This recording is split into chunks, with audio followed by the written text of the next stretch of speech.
কেউ যদি বলে সমকামিতা খুব ভালো কাজ, একজন ছেলে আরেকজন ছেলেকে বিয়ে করতে পারে। কেউ যদি বলে সমকামিতা ভালো, এটা ব্যক্তি স্বাধীনতা, একটা মেয়ে একটা মেয়েকে বিয়ে করতে পারে। কেউ যদি বলে পর্দা করা ভালো জিনিস নয়, বেপর্দায় চলাই ভালো, ফেমিনিস্ট রেভলিউশন ভালো, নারী পুরুষ একাকার হয়ে চলাফেরা করবে, এটা ভালো। কেউ যদি বলে মাদক দ্রব্য ভালো, মাদক খেলে মানুষের মধ্যে জোশ আসে। কেউ যদি বলে সুদ ভালো, সুদের মাধ্যমে অর্থনীতির উন্নতি হয়, অগ্রগতি হয়, প্রগতি হয়, ইত্যাদি ইত্যাদি। এ ধরনের কথাবার্তা যে বা যারাই বলুক না কেন, যেহেতু এগুলো কোরআন এবং সুন্নাহর অনুকূলে নয়, এগুলো মানতে আমরা বাধ্য নই। এগুলো ছেড়ে দেয়াই, অস্বীকার করাই, এগুলোর সাথে কুফরি করাই আমাদের ঈমান। আল্লাহ পাক কিন্তু আমাদেরকে কুফরিও করতে বলেছেন, আছে না কোরআনে? যে ব্যক্তি তাগুতের সাথে কুফরি করবে এবং ঈমান নিয়ে আসবে, সে ব্যক্তি এমন হাতল ধরলো, ফাকাদ ইসতামসাকা বিল উরওয়াতিল উসকা লা ইনফিসালা লাহা। আছে না আয়াত? আচ্ছা, এভাবে যারা চিন্তা করে তাদেরকে মুসলিম বলা হয়। আর ইসলাম নতুন কোনো ধর্ম নয়। আর ইসলাম শুধু একটা ধর্মই নয়, এটা একটা কোড অফ লাইফ, জীবন ব্যবস্থা। ধর্ম কাকে বলে? যেখানে আচার অনুষ্ঠান, কৃষ্টি কালচার থাকে। আর জীবন ব্যবস্থা কাকে বলে? যেখানে জীবনের প্রতিটা বিষয়ের সমাধান থাকে। এখন ইসলাম কি, এই প্রশ্ন আপনাকেই করছি, আপনি বলুন, ইসলামে কি শুধু কৃষ্টি কালচার আছে, না জীবনের সব কিছুর সমাধান আছে? কিভাবে ইবাদত করবেন ইসলাম বলেনি? কিভাবে ব্যবসা করবেন কোরআন হাদিস বলে নাই? কিভাবে আপনি পরিবার চালাবেন, সমাজ চালাবেন, বিশ্বের অন্যান্য দেশের সাথে আপনি ডিল করবেন, এগুলো কোরআন সুন্নাহ বলেনি?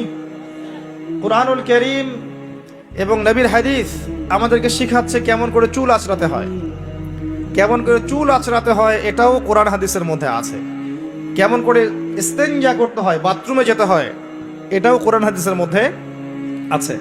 কেমন করে খাবার খেতে হয়, কোরআন হাদিসের মধ্যে আছে। কেমন করে আপনি পরিবার চালাবেন, ব্যবসা বাণিজ্য করবেন, মুআমালাত করবেন, মানুষের সাথে মিশবেন, আত্মীয়দের সাথে মিশবেন, প্রতিবেশীর হক আদায় করবেন, সামাজিক কাঠামোকে ধরে রাখবেন, কিভাবে আল্লাহর জমিনে আল্লাহর দ্বীনের বিধানগুলো স্ট্যাবলিশ করবেন, কোরআন সুন্নাহর মধ্যে নাই? এমন একটা বিষয় দেখান যেটা কোরআন এবং সুন্নাহে নাই। অনেস্টলি বলেন কোনটা নাই, হটকারিতা করে নয়। হটকারিতা কি? একজন মানুষ জানে যে কোরআন সুন্নাহে সবকিছু আছে, এর পরেও বিরোধিতা করে, এটাকে বলা হয় হটকারিতা। আর একজন ব্যক্তি জানে না যে কোরআন সুন্নাহে কি আছে, এরপরে বিরোধিতা করে, এই ব্যক্তি কুফরি করছে, হটকারিতা করছে নয়। এখন হটকারী না হয়ে একজন বিজ্ঞ মানুষ হিসেবে, নিরপেক্ষ মানুষ হিসেবে আপনি বলেন যে কোরআন এবং সুন্নাহে প্রত্যেকটা বিষয়ের সমাধান আছে কি নাই। কেউ মেনে নেয় যে হ্যাঁ সমাধান আছে, কিন্তু আমরা বাস্তবায়ন করতে পারি না, তার হিসেব একরকম হবে।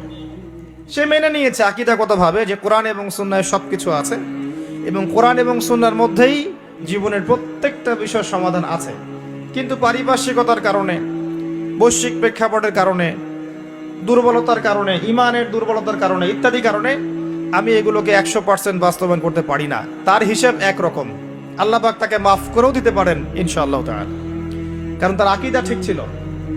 আরেকজন ব্যক্তির আকীদা হচ্ছে এগুলো নাই, কোরআন সুন্নাহর মধ্যে সবকিছু নাই, কোরআন হাদিসে যা আছে এর চাইতে আমি বেশি ভালো বুঝি, আমার বুঝটা এর চাইতে ভালো বা এর সমমানের, এই ব্যক্তি স্পষ্ট কাফের, স্পষ্ট মুশরিক। দুজনের হিসাব একরকম হবে না। এভাবে যারা চিন্তা করে তাদেরকে মুসলিম বলা হয়। আর ইসলাম নতুন কোনো ধর্ম নয়। আদম আলাইহিস সালাম থেকে শুরু করে মুহাম্মদ সাল্লাল্লাহু আলাইহি ওয়াসাল্লাম পর্যন্ত প্রত্যেকটা নবী সভ্যতার ধারক এবং বাহক ছিলেন, এবং তারা সকলেই মুসলিম ছিলেন। তারা নতুন কোনো ধর্ম নিয়ে আসেন নাই। পরবর্তীতে মানুষ আল্লাহর দ্বীনকে বিকৃত করেছে, আল্লাহর নাজিলকৃত বিধানকে, তাওরাতকে, জাবুরকে, ইনজিলকে, সুহফে মুসা, ইব্রাহিম, এগুলোকে বিকৃত করেছে। বিকৃত করার পরে আল্লাহ পাক নতুন রিলিজন পাঠিয়েছেন, নতুন শেপে, নতুন ফর্মে, নতুন ভাবে, একই বিষয় দিয়েই যে লা ইলাহা ইল্লাল্লাহ, আল্লাহ ছাড়া কোনো ইলাহ নেই। ওয়ালাকাদ বাআসনা ফি কুল্লি উম্মাতির রাসূলা আন ইবুদুল্লাহ ওয়াজতানিবুত তাগুত। আল্লাহ পাক বলছেন আমি প্রত্যেকটা সম্প্রদায়ের মধ্যে নবী রাসূল পাঠিয়েছি, দুইটা দাওয়াত দিয়ে পাঠিয়েছিলাম, তোমরা আল্লাহর ইবাদত করবে, তাগুতকে বর্জন করবে। সিম্পল। প্রত্যেক নবী রাসূল এই কাজই করে গেছেন। তাই মুসা আলাইহিস সালাম ইহুদি ছিলেন বিষয়টা এমন নয়, তিনি একজন মুসলিম ছিলেন। নবী ঈসা আলাইহিস সালাম খ্রিস্টান ছিলেন না, তিনি একজন মুসলিম ছিলেন। আদম আলাইহিস সালাম, নূহ আলাইহিস সালাম, ইব্রাহিম, মুসা, ঈসা, মুহাম্মদ সাল্লাল্লাহু আলাইহি ওয়াসাল্লাম সবাই মুসলিম ছিলেন। তারা কেউ নতুন ধর্ম নিয়ে আসে নাই। এখনকার বই পুস্তকে লেখা থাকে যে ইসলাম ধর্মের প্রবর্তক হচ্ছেন মুহাম্মদ সাল্লাল্লাহু আলাইহি ওয়াসাল্লাম। নাউযুবিল্লাহ। তিনি কি ইসলাম ধর্মের প্রবর্তক না প্রচারক? শব্দ চয়নে এত গাফলতি কেন? তিনি ইসলাম ধর্মের প্রবর্তক নন। ইসলাম ধর্মের প্রবর্তক আল্লাহ রাব্বুল আলামিন। আদম আলাইহিস সালাম মুসলিম ছিলেন, নূহ আলাইহিস সালাম মুসলিম ছিলেন, প্রত্যেক নবী রাসূলই মুসলিম ছিলেন। তারা নতুন কোনো ধর্ম দিয়ে যান নাই, তারা ইসলাম দিয়েই গেছেন। ইসলাম চির নতুন, চির প্রাচীন, চির আধুনিক। মুহাম্মদ সাল্লাল্লাহু আলাইহি ওয়াসাল্লাম ইসলাম ধর্মের প্রবর্তক নন, বরং প্রচারক। আমরা সংক্ষিপ্ত আকারে হিস্ট্রি ঘাটলে দেখব প্রত্যেক যুগে যুগে যারাই আল্লাহ এবং তার রাসূলের আনুগত্য করেছে, আল্লাহ পাক তাদেরকে উদ্ধার করেছেন, বিপদ আপদ থেকে উদ্ধার করেছেন, দুনিয়াতেও সফল করেছেন, পরকালেও সফল করেছেন। বলেন সুবহানাল্লাহ। নূহ আলাইহিস সালাম 950 বছর দাওয়াত দিয়েছেন। অল্প কিছু মানুষ ইসলাম কবুল করেছে, বাকিরা করে নাই। ওই অল্প কিছু মানুষকেই তিনি উদ্ধার করেছেন, আল্লাহ পাক বিপদ থেকে উদ্ধার করেছেন, বাকিদেরকে আল্লাহ পাক ডুবিয়ে দিয়েছেন। আমরা যারা পৃথিবীতে বেঁচে আছি এখন, আমরা কোনো না কোনো ভাবে ওই 40 বা 80টা পরিবারের সদস্য। আমাদের বংশ ওখানে গিয়ে মিলে যাবে ওই 40 জন বা 80 জনের সাথে। এর বাইরে পৃথিবীতে আর কোনো মানুষ তখন ছিল না। কথা কি বুঝতে পারছেন? ওই যে কিস্তির মধ্যে 40টা বা 80টা পরিবার চলে গেল না, মনে আছে? তারাই পৃথিবীতে টিকে ছিল, বাকি সবাইকে আল্লাহ পাক ধ্বংস করে দিয়েছেন। আমরা সবাই তাদেরই সন্তান। দেখবেন চেহারার মধ্যে মিল পাবেন, বিভিন্ন জায়গার মানুষের মধ্যে চেহারার মিল থাকবে। আফ্রিকার মানুষ একরকম, আরবের মানুষ একরকম, পশ্চিমা বিশ্বের মানুষ একরকম, চাইনিজ, উত্তর কোরিয়া, দক্ষিণ কোরিয়া, এই কন্টিনেন্টের মানুষ একরকম। সবাই একই পরিবার থেকে এসেছে এবং আমরা সবাই একজন পুরুষ এবং একজন নারী থেকে এসেছি। তিনি কে? আদম আলাইহিস সালাম এবং আমাদের মা হাওয়া আলাইহিস সালাম। আমরা সবাই কিন্তু ভাই। দুনিয়াতে এসে শয়তানের ধোঁকায় পড়ে আল্লাহ পাকের ওহীকে অগ্রাহ্য করে কেউ আল্লাহর আনুগত্য করছে, কেউ কুফরি করছে। এভাবে আস্তে আস্তে মানুষের মধ্যে বিভক্তি সৃষ্টি হয়ে গেল। যাই হোক, আমরা ওই দিকে যাচ্ছি না। আমি বলতে চাচ্ছি প্রত্যেক যুগে যুগে যারাই আল্লাহ এবং তার রাসূলের আনুগত্য করেছে, আল্লাহ পাক উদ্ধার করেছেন। নূহ আলাইহিস সালামকে দেখেন, ইব্রাহিম আলাইহিস সালামকে দেখেন, তার অনুসারীদেরকে আল্লাহ পাক উদ্ধার করেছেন। নমরুদকে ডুবিয়ে মেরেছেন, পারেন নাই? নমরুদকে ধ্বংস করেছেন, মশা দিয়ে ধ্বংস করেছেন। মূসা আলাইহিস সালামকে দেখেন, মূসা আলাইহিস সালাম তার অনুসারীদেরকে আল্লাহ পাক উদ্ধার করেছেন। ফিরআউন এবং তার দলবলকে লোহিত সাগরে ডুবিয়ে মেরেছেন। একই সুন্নাহ। নবী ঈসা আলাইহিস সালাম একই সুন্নাহ। মুহাম্মদ সাল্লাল্লাহু আলাইহি ওয়াসাল্লাম, আবু জেহেল, আবু লাহাব, উতবা, সাইবার আছে নাই? কিন্তু আবু বকর, ওমর, ওসমান, আলী রাদিয়াল্লাহু আনহুম আজমাইন, তাদের নাম কিয়ামত পর্যন্ত মানুষ শ্রদ্ধার সাথে স্মরণ করবে, তাই নয় কি? আল্লাহ পাকের একই সুন্নাহ। এই হিস্ট্রি ঘাটলে দেখবেন কিছু কিছু মানুষ এমন ছিলেন যারা নবী ছিলেন না, কিন্তু আল্লাহ পাক তাদেরকে মনোনীত করেছিলেন, ইলম এবং প্রজ্ঞা দিয়েছিলেন। আল্লাহ পাক সেটা এখনো করতে পারেন। আল্লাহ পাক এখনো আসমান থেকে মানুষের কলবের মধ্যে ঈমান, নূর, হিকমা, প্রজ্ঞা নাজিল করতে পারেন। পারেন না? পারেন। আল্লাহ পাক যে কলবকে দেখবেন পরিচ্ছন্ন, যে কলবের মধ্যে কোনো হিংসা নাই, কোনো বিদ্বেষ নাই, কোনো রিয়া নাই, কোনো অহংকার নাই, লোক দেখানো বিষয় নাই, মনটা স্বচ্ছ পরিচ্ছন্ন, আল্লাহ পাক ওই কলবের মধ্যে আল্লাহ নূর নাজিল করবে ইনশাআল্লাহ। এখনো সম্ভব। আর আল্লাহর নূর না পেলে কেউ দূরদর্শিতা সম্পন্ন হতে পারবে না। এক চোখ দিয়ে দেখে এক জিনিস, আর কলবের চোখ দিয়ে দেখে আরেক জিনিস।